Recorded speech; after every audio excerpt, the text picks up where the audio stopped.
जळगावमध्ये जिल्हाधिकारी कार्यालयात पालकमंत्री गुलाबराव पाटलांच्या हस्ते ध्वजारोहण। यावेळी जिल्हाधिकारी आणि जिल्ह्यातील खासदार आमदार उपस्थित।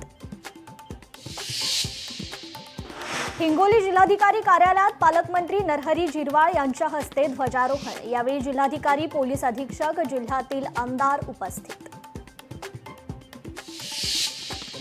जळगावच्या मुक्ताईनगरमध्ये जेई विद्यालयात एकनाथ खडसेंच्या हस्ते ध्वजारोहण। यावेळी ध्वजारोहण सोहळ्याला रोहिणी खडसे यांचीही उपस्थिती। संगमनेरच्या माध्यमिक विद्यालयात अनोख्या पद्धतीने स्वातंत्र्य दिन साजरा।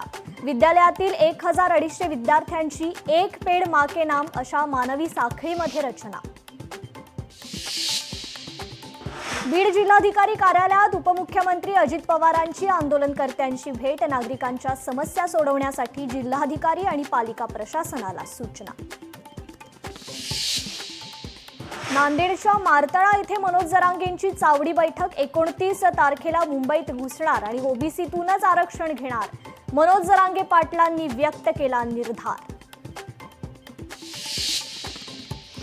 धुळ्यात राष्ट्रगीत सुरू असतानाच अनेकांनी केला आत्मदहनाचा प्रयत्न।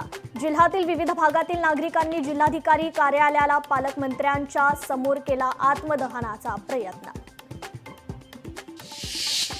साताऱ्यातील कोयना धरण पाणलोट क्षेत्रात पावसाचा जोर वाढला। कोयना धरण 83.92% भरलं। धरणात 88.33 टीएमसी पाणीसाठा। वर्धातील खैरी धरण ओव्हरफ्लो, तालुक्यातील पिण्याच्या पाण्याचा प्रश्न मिटला।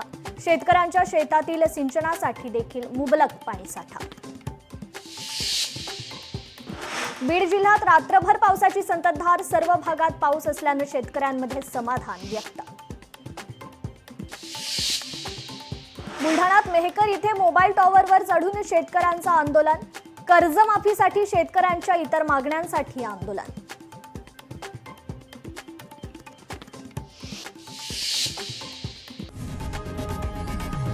लोकशाही मराठी ऐका, पहा, जागरूक रहा।